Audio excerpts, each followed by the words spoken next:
know that Tarn said his top three. I gotta say my top three. And if everyone doesn't know who Yeah, I my know it. number one Transformer is, it's Demolisher. I named myself after Demolisher. So yeah. The reason why I liked him so much as a kid, first time watching Armada, I didn't like the Decepticons very much because Bavers made them look really, really ugly. And as a kid, I was like, nah, they're all They ugly. do look pretty ugly in They Bavers. They're they like do look pretty bugs. ugly in They're all like Bavers. bugs. They do. And Except Megatron. Megatron just looks like a horror character. yeah. So watching Armada, the designs, I really liked the designs. I thought it was the best fucking thing ever that he had finger guns. I was like, he has fingers and they're machine guns. This is like the best Finger thing ever. guns. But as I got older and I started growing up with Armada and Energon, and I rewatched them a couple times growing up, I realized how big of a sweetheart Demolisher actually is. Like uh, like the Rebellion episode where he saves Starscream. It took like zero convincing to get him to actually blow up the door. And then he spends the entire episode trying to get Megatron and Starscream on the same page where they don't fight each other. He fails. But he does try his best. He I tries his thought, hardest. And then in Energon, if no one has seen Energon, I understand the art style or the animation is completely horrendous, and I understand why people are so don't want to watch it. But in Energon, Demolisher is, and the other Decepticons, because Megatron has died at the end of Armada, they're basically like guard dogs at all of the stations. So basically, the Autobots took the Decepticons, made them guard dogs, and also split them up. So he was the only Decepticon on their Earth base. So they divided up all the Decepticons, and there was a tension that Autobots they are the didn't real trust villains. them. There was a tension that they didn't trust them, and in an episode, it's before Megatron is resurrected, and it's when the Quintessons are trying to steal their Energon. Their moon base gets attacked, and that's where Demolisher's comrades are at, Tidal Wave and Cyclonus. And he basically goes up to Optimus, and he's like, "Hey, are we gonna go to the moon base and explore where they are? We can't find them." And Optimus tells him no. And then Demolisher goes, and it's like a subtle line. He kind of says it under his breath. He was like, "If they were Autobots, you would go and you would try to go find them." So it just, Demolisher Period. is a character that cares. He doesn't show that he cares very well, but he obviously really cares. And he calls Optimus out on his bullshit. So he's a loyal Decepticon, he cares for the cause that he fights for, and he cares about his comrades. And I thought as a kid, that was amazing.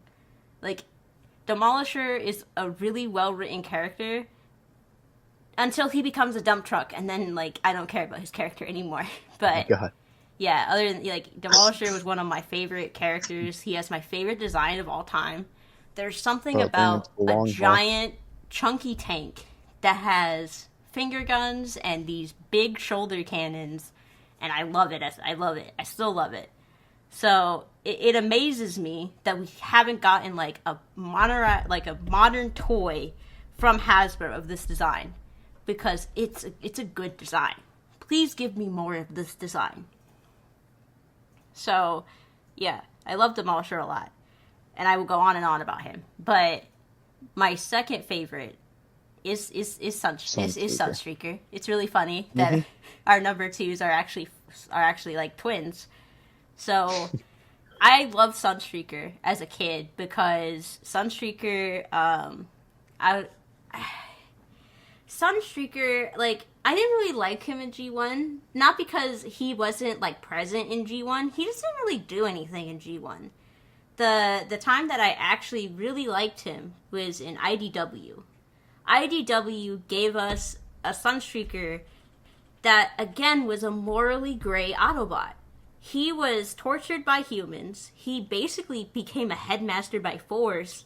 And it was just he didn't forgive the humans. He made a deal with Starscream to basically kill all humans. And it was really refreshing to see an Autobot that doesn't forgive. He was just a very unforgiving character. And the fact that he has an Insecticon as a pet, that's also pretty cool. So, I mean, like, that's why I like Sunstreaker so much, because his IDW counterpart is so well written. And, you know, I wish that we see more Sunstreaker. I'm hoping with Transformers 1 that we see more of Sunstreaker and Sideswipe, because they do appear in a cameo in the background, and Sideswipe gets his cog. And I hope that we see, like, Sunstreaker, because in the Netflix series, Sunstreaker is actually mentioned. And it's when they go into, like, a fog or whatever, and they see dead people. And Sideswipe is he says Sunstreaker, and he just having a conversation with a ghost. And I think, based on a theory, because Sideswipe got his cog, and we saw him get his cog, I think he's going to be one of the main characters in the trilogy. And it would be really interesting if they actually killed off Sunstreaker during the war. It would be really interesting, I'm just saying. It would build Sideswipe a character. And we all need him to build up a character. They can never be happy. Ever. Ever. It's like Optimus Prime and Alita. These two twins are never allowed to be happy. One of them needs to die. In IDW, was Sideswipe that died. But, yeah. One of them needs to die. Damn, I feel bad for Optimus in that Cybertron series, though. Yeah, Optimus in that Cybertron series was... If he had a different voice actor, I would have watched it. But I hate the voice actor that does him. No. I kind of, like, moved past all the voice acting to watch it, not gonna lie. Yeah, I mean, if you watch the Japanese dub, the Japanese dub is actually, like, way better than the English dub. I might do that just for the sake of, I do not like Optimus Prime's voice actor. Like, he's good as a parody actor, and that's how they found him. He was a parody actor. And he's good for parodies. Is he good for acting? No. No, he is not. And then for my third one, so my third one is very much alternates between it alternates between continuity. It alternates between media, but the two that share that throne are ironically Megatron and Starscream. I think half of the reason for that is Armada, because I didn't really care for Starscream as much. Like Megatron, obviously I cared for, but Armada made me see Starscream in a different light, and he wasn't just like a treacherous asshole. Yeah, he wasn't just a treacherous asshole. He was somebody that wanted his respect. He wanted respect, and that's why he betrays Megatron, because he wants respect, and he comes back. And also Armada, Starscream's death is the canon event of all Transformer fans. Just you sit there, you're like, wow, he actually did. And he dies in a pretty gruesome way. And it's the fact that when he dies too, the shot that he fires to Unicron doesn't actually make it. And you're just, oh my god. I could watch his death over and over again, and I could probably find new things about it. Like, I didn't actually notice it as a kid. I actually noticed it recently because of the Trigger, Studio Trigger animation where they had the cameo, or they had the scene of Armada Starscream. I actually noticed that Starscream, before he gets hit, ejects Swindle from him. Because he doesn't want Swindle to get hurt. He cares about the minicons that much. And, seeing that side of Starscream, and knowing that we will never get another Starscream like that, it's heartbreaking. Because I wish we did more Starscreams like this, where he is not this treacherous person all the time. Maybe Transformers 1 will finally answer my prayer, but most likely not. No. And then if it's not Armada Starscream, it's always Megatron, especially because of Transformers 1. How they did Megatron was chef's kiss, and Brian T. Henry was also chef's kiss. That if there's one scene I wish to rewatch again for the first time ever, it would He be the screams. I Am Megatron scene, because Yeah, that dude, that scene was is crazy. that scene got me trembling. Like, I was, holy man, Jesus. That scene was beautiful. And I want everyone who doubted him to give him an apology, because I knew he would be great. I knew it. And everyone was like, nah, he's not going to be great. Like, he was great. Gave us, like, one of the best Megatrons, I want to say, since Prime. Because Frank Welker will always be one of my favorite actors. David Kaye hasn't voiced Megatron, I think, since Cybertron, and it's been a decade. And so, yeah, like, I love David Kaye, I love Frank Welker, but Brian, I wouldn't mind Brian being my Megatron for at least another, like, a decade or so. Like, he's great as Megatron. But yeah, my top three: Demolisher, Sunstreaker, Armada That's Starscream, and good. Megatron. I do like So Megatron a lot. Like he would probably alternate in my third place as well. yeah, Not gonna so lie. yeah, so we're gonna move on from the next one to Bella's question. Hold on. Who's your favorite Who's your favorite female female Transformer Transformer and and why? why? That's a good question. Um, Nickel. I would say Nickel. I think Nickel is one of the she's literally like yeah.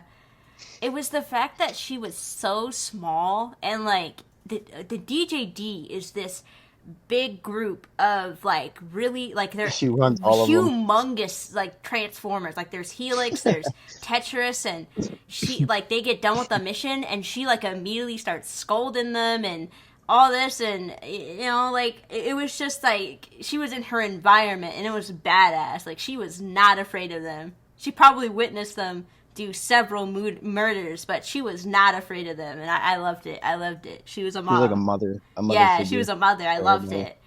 And like, I think she left with Deathosaurus, because she joined the Scavengers at some point, and I don't know, she just is.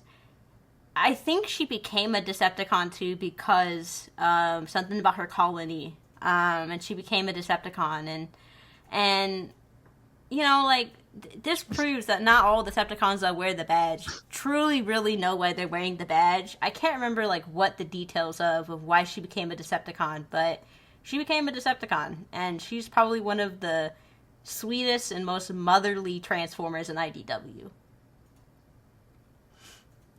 It's great. I love Nickel. Nickel is my favorite. I don't know if Nickel's Tarn's favorite, but Nickel is mine. Honestly, I think same. Oh my god, what is up with these questions of would you rather? Oh. Alright, Tarn, you do that one. Oh no, this is the question I was waiting for. Would you rather be stuck in a mall with five black mambas or one silverback gorilla for 48 hours? For Now 48 hours? the context, I was like, do they know where you are 24/7? And they said no, but they could definitely find you if you're not careful enough. So they don't know where you are, but you're stuck in a mall with either or for 48 hours. Now, I'm going gorilla because all I gotta do is climb an event and just sleep.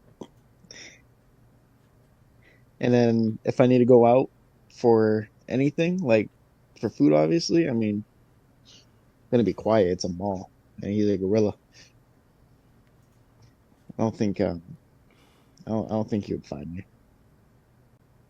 And if he does, oh Lord, I will be hauling I think I through think stores. I think I would have to choose gorilla because no matter where you hide, snakes can pretty much fit anywhere. So That, yeah, exactly. I would go with gorilla. But if I had the choice for neither, I would choose neither because there's no way I'm getting trapped in a mall ever.